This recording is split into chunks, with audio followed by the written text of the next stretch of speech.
Hi, everyone. We're going to let folks have another minute or two to get logged on, and then we'll go ahead and get started.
Okay, so I'll go ahead and kick off our call here. So thank you everyone for attending today. So this webinar is Leveraging Altmetric Explorer for Publishers, Library Marketing Teams. My name is Patty Smith and I'm the Senior Engagement Manager at Altmetric. So just a few bits of housekeeping before we get into the content. So the webinar is being recorded. And so later on today or tomorrow, I'll send out the recording and the slides to all of you. So you'll definitely have that. And then if you do have any questions or comments, you can put those in the Q&A box or the chat box, and I'll get to them at the end of our talk today. So this is going to be a quick 30-minute webinar geared towards library marketing teams and those who communicate most closely with libraries and librarians. So today we'll discuss how you can use Altmetric Explorer kind of both behind the scenes to inform your strategy and perhaps also in customer-facing outreach and marketing. And so more specifically, we'll cover how you can use Altmetric Explorer to demonstrate the value of your content, including that older archived content to library teams, identify potential upsell opportunities, launch campaigns around high-profile content, showcase global reach and the benefits of publishing open access, and support renewal conversations and highlight the value of your content. So I'm going to spend a few minutes going a bit into a bit more detail about these bullet points and kind of how you can start to think about strategies and ways that you can do these sorts of things in Explorer. But I'm going to pretty quickly try and get into the live demo portion, and that will constitute the majority of our presentation today, is actually being within Altmetric Explorer in the database and looking how we can do these sorts of things. But with that said, this webinar does assume that you have some basic knowledge of Altmetric Explorer and alternative metrics. And so if you are new to Altmetric data or you kind of just need a refresher, we do host a monthly introductory webinar that goes over all of the basics. So if you find yourself a little confused about how to do some of these things, definitely consider attending one of those monthly webinars. So the next one is going to be on March 25th. So consider signing up at the link on the screen. So it's just a bit.ly link /monthly pub webinar. So I'll give you a second to either take a screenshot of that or write it down if you or any of your colleagues would be interested in that refresher training. Okay. All right, so how can library marketing teams use Altmetric data? So going more deeply into those bullet points. So that first one was demonstrate the value of your content, including archived content. So we can show libraries how important it is that they provide researchers with access to your content, but that's not just limited to that recently published work that you have. So using Altmetric data, you can demonstrate the continued relevance of even that archived and backlist content as well. And I think that can be particularly useful for books. So we can see books published 20, 30, plus years ago that are still getting online attention today and still being very widely used in curricula and being cited in syllabi. So that's one thing we'll go over. Identify potential upsell opportunities. So you can use the affiliation search function in Explorer to view a university's outputs in a particular subject area to perhaps identify gaps. So maybe they're not currently subscribing to your content in that subject area that they're publishing quite a lot in, or your portfolio could be an area in which their researchers might want to publish in. So we'll talk about that. Launch campaigns around high profile content. So I kind of like to refer to this as your keystone content in your different subject areas. So you can pick out articles and books that are kind of good go-to examples to showcase of the type and breadth of attention that your content is getting. And I encourage you to not limit this kind of showcase type content to just content with high Altmetric attention scores. So some research outputs don't get shared widely on social media or in the news, but they're mentioned, for example, in policy documents and patents, but they don't have high Altmetric Altmetric scores. So definitely consider looking beyond just the Altmetric score, because some of those types of attention are really powerful evidence that, that research is making changes downstream. So it's something I think that librarians would be interested in seeing, is just beyond, beyond just those high Altmetric attention scores, and actually digging into how your research is being disseminated and used. We can also showcase global reach. So in Explorer, we have the heat maps where we can see global attention quite clearly and quickly. And there are also different search functions that allow us to narrow down our search to particular countries or multiple countries to kind of hone in on a specific region. Benefits of publishing open access. So librarians are quite passionate about open access. So if this is in your model, it's certainly something to consider highlighting. So last year we launched a search filter that allows you to quickly limit to your OA content only, to kind of highlight how that work is being disseminated widely and getting a lot of attention. So I'll show you how to do that.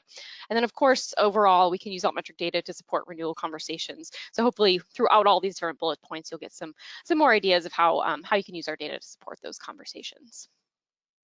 So now I'll jump into the live demo portion. We'll go through how to potentially do some of these things in Altmetric Explorer. And again, this is just, hopefully we'll get some of your wheels turning in different ways that you can use our data.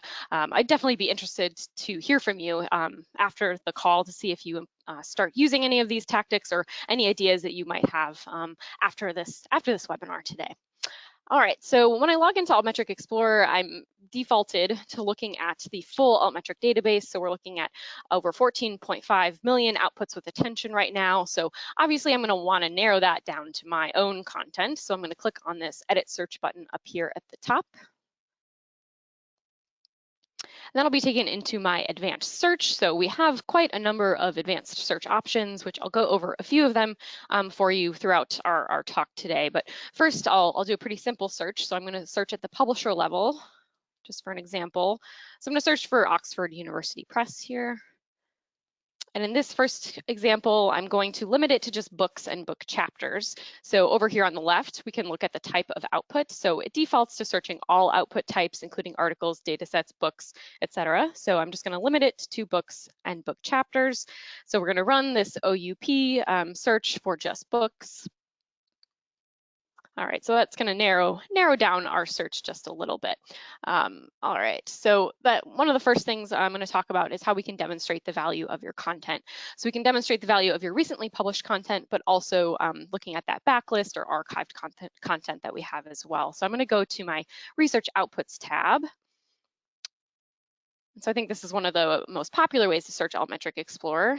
So yours is probably going to default to sorting in viewing the results as a grid. Mine was in the results as a list. That's because I'm in the database quite a lot, and so it kind of remembers some of the things that I do, but this is probably how yours is going to look when you first run a search. All right, so it defaults to sorting by the highest Altmetric attention score first, and so we can see Oxford University Press books. So these are a lot of the books that, these are books that have gotten recent attentions. These are all pretty recently published books here that are getting a lot of attention. But we can sort this list in a variety of different ways. We can sort by the lowest Altmetric attention score first. We can sort by publication date, newest or oldest first. Then we can also sort by source type. So you can consider sorting by news stories, blogs, policy, etc. But one way I'm going to sort really quickly here is by syllabi. So I think this is really powerful for your book content if you do publish books. All right, so I sorted by syllabi, and so now we can see the books that rise to the top. These are quite old books. So we have books from the 90s, the 70s, so on. So we have a lot of really old content here. So looking at this book, Oedipus the King from 1978. So it only has an Altmetric attention score of 1. So this is kind of evidence that you sometimes have to look past the score and not just rely on content that have really high Altmetric scores. But it has been mentioned in over 1,100 syllabi. So if I click on this particular book and I go to my syllabi tab here, I'll actually see worldwide syllabi from the Open Syllabus Project that have mentioned this book, that this book is listed on those syllabi. So if I click on any of these little markers, I'll see what university has that listed on a syllabi. And I can scroll down and I can see the list of those institutions. So, so UC Berkeley, for example, this book is on 23 different syllabi in the areas of classics, history, English language, and literature. So, so I think that's a really nice thing to showcase for older content that you have that perhaps libraries should still be purchasing or subscribing to in the case of our older archived journals. So I just wanted to point that out to you. So that's one way that we can kind of showcase the value and continued persistent value of our content, even if it is older. So I'll show you one more way that we can do that in looking at the persistence of our content and the value of it over time. So I'm going to go back up to my edit search. And in this case, I'm just going to click the all outputs. So now I'm not going to be looking at just books. We're going to look at all articles, books, etc. We're going to keep it on Oxford University Press for this example. So I'm going to run my search, and I'm going to go over to this timeline view here. So the timeline view is we can view the mentions of our content over time. And as you can see kind of on the right side of this graph, it looks like pretty much all the attention is there. And the left side looks like it doesn't have anything there. But in fact, if I do hover over on this left-hand area, I will see that we actually do have patent and policy mentions dating back to the 1930s. It's just that the high volumes of attention on this side of the graph make it so that you can't actually really see anything that's going on over here. And so if I wanted to hone in on that older attention, I could actually use this scroll bar down at the bottom and limit it to a certain point in time if I wanted to view the attention that our older content is getting. But let's jump to maybe the last 1 year of attention. So mentions that have happened in the last year. It defaulted to sorting at the 80s there. So let's go back to all time. All right, and now we'll jump to just 1 year. So now we'll just look at the most recent year of attention. And as you can see, this graph is really dominated by Twitter attention. And so if you want to kind of get rid of the Twitter attention and look at other source types and how they're mentioning your research outputs, we can actually choose one at a time up here. So I can click on news, blogs, policy, and our graph down below will change accordingly. Or if I want to view stacked bar graphs of certain types of sources, I can hold down the command key on a Mac or the control key on a PC, and then I can actually choose multiple sources at a time. So I think this could be a really nice visualization to present in some sort of some presentation or slide deck if you do provide that to your library colleagues as you're presenting to them. It could be a nice eye-catching visualization to demonstrate that in fact your content is being discussed, it's very valuable, and it would be a good thing to continue subscribing to, for example. So that's the timeline view in a nutshell. Let's get back to the point of kind of just demonstrating the value of your content, and I'm going to change gears here a little bit and put in a new search in the advanced search. So going back up to my advanced search, so instead of searching at the publisher level, now I'm actually going to search for a specific journal. So you can type in your publisher name to look at your content overall, but we can also type in a specific book over here on the left or a journal over here on the right. So in this case, I'm going to search for clinical infectious diseases. It's also an OUP journal. So we can search by title, we can search multiple journals at a time, or we can paste in a list of journal ISSNs as well. So there's a little bit of variety in the way that we can search. But in this case, I'm just going to search for the journal Clinical Infectious Diseases and run my search. I think this is certainly a topic that's probably on all of our minds right now. So I think it's a very real example to walk through here. So I'm going to go back to the highlights tab. So now we can see we have close to 12,000 outputs with attention published in the Journal of Clinical Infectious Diseases here. So if you are an avid user of Altmetric Explorer, you may have glanced at this module in the past, this most mentioned by. So previously, we only provided you with the top 3 sources of attention that most frequently mention your content. But now we actually launched a new tab just in November of 2019, where we can actually explore all of the sources of attention that are mentioning your work most frequently. So we can see all mentioned sources by clicking this link down here, or you see up here at the top, we have this new tab. So if I'm gonna click on this tab to go to the tab mention sources. And so now I can actually explore all of those sources that are mentioning our content most frequently. So some people kind of refer to this almost as like an influencers tab when referring to social media like Facebook and news. I don't know if we'd call the World Health Organization like an influencer on social media. I guess they probably should be, but definitely you can think of it in that way when we're talking about social media influencers, looking at Twitter and Facebook. But anyway, so this could be a really, I think, powerful thing to highlight, especially in this area, an area like clinical infectious diseases, how the World Health Organization, the CDC, and the National Academies Press. So here are 3 policy sources that are mentioning this content quite a lot. So over 2,100 mentions from the World Health Organization, close to 2,000 from the CDC. So this is pretty clear evidence that that your content from this particular journal is actually, having a downstream impact on policy, and in this case, hopefully on patient care as well. So I think that is something that is definitely powerful to showcase. So consider doing that if you're able. But up here at the top, we can limit to certain sources. So if I did want to see, who are the prominent tweeters who are tweeting about our content, I could limit to Twitter. I can limit it to just policy or news, for example. But before I toggle off this page, I do want to point out that we can actually also sort this list by Twitter follower account. So if you are interested in social media, you could consider sorting by the number of Twitter followers instead of the default number of mentions. So just pointing that out quickly before I change my screen here. So if I limit this to news and click apply, so now we're just going to see news outlets that are mentioning our content most frequently. And as you can see, we can also limit this by date, so showing mentions between a certain period in time. And we can also limit by country as well. So I could start typing in a particular country into this box if I just wanted to look at content from the US or the UK, for example. So scrolling down, I can explore these different sources of attention. So The Conversation is a pretty prominent news outlet in Australia. They have 167 mentions of content from clinical infectious diseases. And if I wanted to see their recent mentions that they've had about our content, I can just use this little caret. And not surprisingly, we have an article about coronavirus right here. So this article was just published a few days ago. And if I want to explore all of those mentions and how The Conversation is talking about our content, I can just click View All Mentions. And now I'll be taken to this mentions tab where it's limited to just The Conversation. And so in reverse chronological order, I can actually explore the papers that are being cited in these different news articles from The Conversation. But I'm not limited to just The Conversation, obviously. We can actually craft very specific search strategies for different news sources that we might be interested in here. So maybe the New York Times, Washington Post. So we can, put in a curated search list of news outlets that are far-reaching, that might be of most interest to you or to your library colleagues.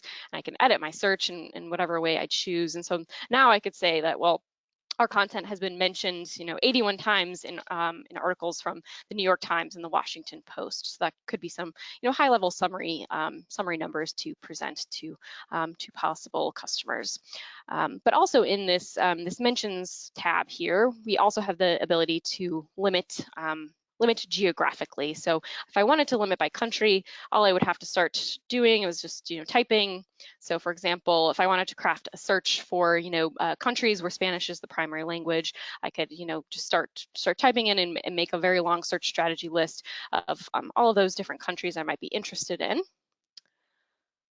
And then see the attention there. So right now we're looking at all sources of attention, but I could limit it to news stories, policy. I could limit it to actually original tweets only. That is a new feature in the last year where we can get rid of some of those retweet noise that sometimes dominates what we're seeing, and actually limit it to original tweets only. So that's something we can definitely consider doing as well. So that's kind of one way that we can start showcasing our global reach of our content, is through this this mentions tab and limiting it to certain countries. But another way that we can kind of demonstrate and showcase that global reach is through the demographics tab.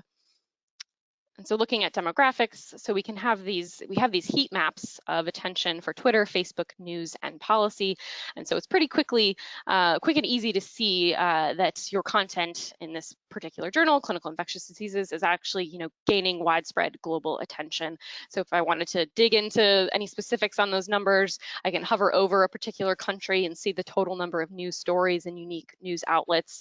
Or of course, we present that in the corresponding data table over here on the right. So I think these images of news, Twitter, Facebook, and policy attention, these heat maps, could be another potential visual that you can use to kind of demonstrate that global reach of your content.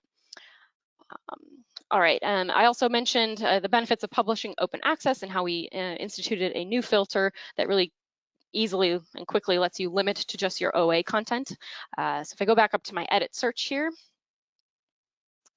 So we're going to stick with the clinical infectious diseases journal option, and then over here on the left, so to limit it to your OA content, all you have to do is click this little checkbox that we launched last year. So if I run my search now, now we're just going to limit to OA content from this particular journal. And so we can see actually that the heat map hasn't really changed too much now that we've limited to OA. And so, that's actually a good thing to demonstrate, is that a lot of this content is open access and it's being talked about very widely in the news across the world.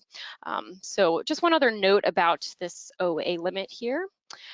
So as you can see, we only have the option right now to limit it to open access outputs only. We do not have an option where you can limit to non-open access outputs only. So it's either going to be everything or just OA. So there's no non-OA limit at this point in time. So sometimes people ask about that. So that's all we have right now. But another thing I do want to point out is, I'll go to the research outputs tab. So for all of these tabs, you do have the ability to export these data to a CSV file.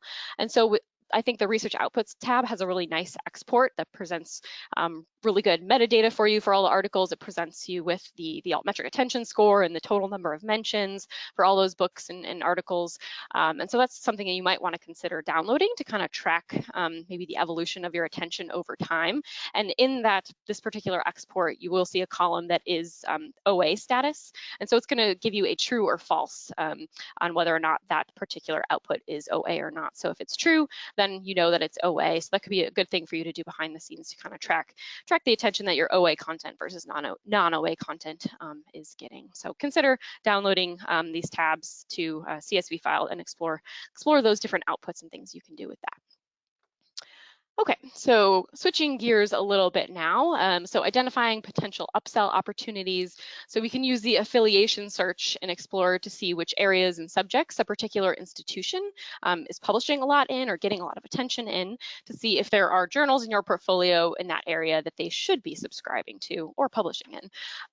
So I'm going to edit my search again. In this case, I want to make sure I unclick the OA outputs only, and I'm going to get rid of my journal search there. And in this case, I'm going to search for an affiliation. So these are grid IDs. So kind of like how the ORCID ID is a unique identifier for an individual researcher. Grid IDs from the company Grid, they assign unique identifiers for institutions. And so I can just start typing in a university name here. So I'm going to go with my alma mater, University of Wisconsin, as an example. So I'm going to choose the university that I want to look at, and I'm just going to leave it at that. We're just going to run my search. So now I'm just going to be looking at research outputs affiliated with people from the University of Wisconsin here. So we can go with the highlights tab. So we're looking at, let's see, so quite a lot of research outputs. So 51,000 outputs with attention from the University of Wisconsin. So if I want to see pretty quickly different subject areas and journals that they are publishing in, I can go to my journals tab here. And so now we'll see I'm looking at over 6,000 journals that researchers, staff, academics from the University of Wisconsin are publishing in. And it defaults to sorting by the number of mentioned research outputs in this search. I can also sort by total number of mentions or news mentions, any of these columns over here, if I would like to sort in that way, but for the purposes of this example, I'll just keep it at sorting by the number of mentioned research outputs. So as we can see here, we have some big multidisciplinary journals, PLOS One and Science and Nature, but I also see that we have the Journal of Dairy Science. So University of Wisconsin does have a big agricultural and veterinary program, so not surprising to me that I see the Journal of Dairy Science is something that they're publishing and getting a lot of attention in. And so if in your portfolio you had a journal or journal collection in the field of veterinary medicine or agriculture that the University of Wisconsin libraries are not currently subscribing to, I can see pretty quickly that that's something that they might be interested in, perhaps in a new subscription or an upsell opportunity. But on the flip side, let's say I actually work for the Journal of Dairy Science and I need data to support my renewal conversation. So I can edit my search here. So I'm going to keep the University of Wisconsin. So let's say that I'm going to the University of Wisconsin for a visit with their libraries, and I'm from, the Journal of Dairy Science, just as an example. So I'm going to type in my journal, and I'm going to run my search. And now, our journals tab is only limited to one journal, but let's go over to the highlights tab. So now I have some really quick data that I can pull out to maybe support that conversation with their libraries. So their researchers on campus are publishing quite frequently in this journal, and those outputs are getting a lot of attention. So we have 466 outputs with attention. I can hover over this attention breakdown, so they're getting a lot of attention on social media. But actually, these research outputs are also getting a lot of attention, mentions in patents and policy documents. So again, I think people really like to see those patents and policy documents because it's really good evidence that that research is making those downstream changes on policy and innovation. So taking some of these high level numbers, say hey, your researchers are publishing in this journal quite a lot, and this is doing quite well. This is definitely something that you should be subscribing to. So that this view of the attention breakdown here could give you some really quick numbers to support that conversation. So if I want to do that for a different university, if I'm still working at the Journal of Dairy Science and I'm going out and having those renewal conversations, all I'd have to do is then get rid of this university and type in another affiliation, and I can get those high level numbers pretty quickly as well. Okay, so now finally I'm going to talk a little bit about launching campaigns around high profile content. So hopefully so far you've got an idea of how you can use the different tabs to find that high profile content, but I'll just show you one more thing before we wrap up today. So I'll just run my search for the Journal of Dairy Science here, and I'm going to go to the Research Outputs tab. So as I mentioned, we do have the ability to sort in a variety of ways. So consider sorting by news stories, policy documents, et cetera, and not just defaulting to sorting by the highest altmetric attention score first. So of course, you want to launch campaigns around that content that does have really high altmetric attention scores. But in the case of the Journal of Dairy Science, for example, we saw that they have a lot of patent mentions. So if I sort by patents, can actually see that pretty much, all of these initial articles I'm seeing, these are articles that they're quite old in a lot of cases, and so they're not being tweeted about right now. They're not being mentioned in the news, but in fact, like this first one has 172 patent mentions, which is pretty powerful, I think, for your customers to see. So going beyond the score, and I think with librarians especially, they tend to question the data. I'm a librarian myself, so I question, what is the altmetric attention score, and things like that. So if you can present these other content that's high profile that doesn't have a high altmetric attention score, I think that could be pretty powerful for them to see how their research is being mentioned in those variety of different ways. All right, so that's one way. Definitely encourage you to sort in these different ways, like patents, policy documents, et cetera. But of course, you do want to stay on top of your recently published work as well. So these are quite old, but what about your stuff that's coming out now? So let me go back to my highlights page here. So I noticed here, so we have this paper from April 2020 that is already getting quite a lot of attention from this journal. So if I wanted to really stay on top of this particular paper and the online kind of buzz around it, I could set up an alert just for this paper, so I'm notified whenever this paper gets a lot of attention. So if I click on this paper and I open the Altmetric details page, I can choose alert me about new mentions. And so now I can type in my email here. So whenever this paper is mentioned online, I'm alerted about those mentions. So that's a really great way to stay on top of one paper at a time. But I definitely encourage you to set up some saved searches so you can get kind of creative with saving these searches so we can stay on top of that content that's getting a lot of attention. So one way I can do this is I'm going to go up to the edit my search for the Journal of Dairy Science. You have this publication date limit. So one thing you could consider doing is limiting it to just the year 2020, for example. And I can actually go out into the future for content that has not been published yet and then run my search. So now I'm only looking at content published in 2020. And so if I save this search, you have to create an account in order to save a search. So I will note that if you do not have an Altmetric Explorer account, definitely consider doing that so you can save your searches. And if I go over to my saved searches over here on the left, your most recently saved search will appear at the top. And if you want to edit the name of that search, you can click the pencil over on the right. So maybe Journal of Dairy Science 2020, save my search. And so now maybe I want to receive a daily, weekly, or monthly email on updates of mentions from 2020. So if I receive a monthly email, for example, it'll come to my inbox and I'll see in the last month, what have our publications published in 2020, where have they been mentioned online? So that's definitely something you can consider. We also have these shareable reports. I don't have time to get into them today, but I do have a guide on how to create these shareable reports. But I think the shareable reports could also be something that you could share with libraries as well. An opportunity to show them, show them some of this data in a concise format. I can show you what that looks like. I created this saved search for the University of Wisconsin publications in the Journal of Dairy Science. So this is what that report looks like. So just to show you that really quickly. But we're pretty much at time today. I know I kind of went through a lot, but I hope that that maybe you got some ideas of things that you could do and implement at your journals and at your publisher. So let me see if I have any questions here. I'm not seeing any questions at this time. I'll stick around for just a second to see if anybody does have any questions. But I will disseminate the recording and the slides either later on today or tomorrow. So thank you everyone for attending, and stay safe, and hope to chat with some of you soon.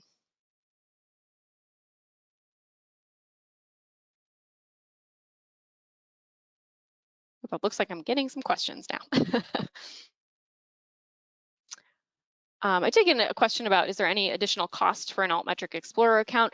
Yes, the Altmetric Explorer database is a subscription-based service. So if you want to email me or our support team, you can email our support team at support@altmetric.com if you're interested in getting access to like a test instance, if you want to see what you can do with it. All right. Okay. All right. Thanks again, everyone. Have a good day.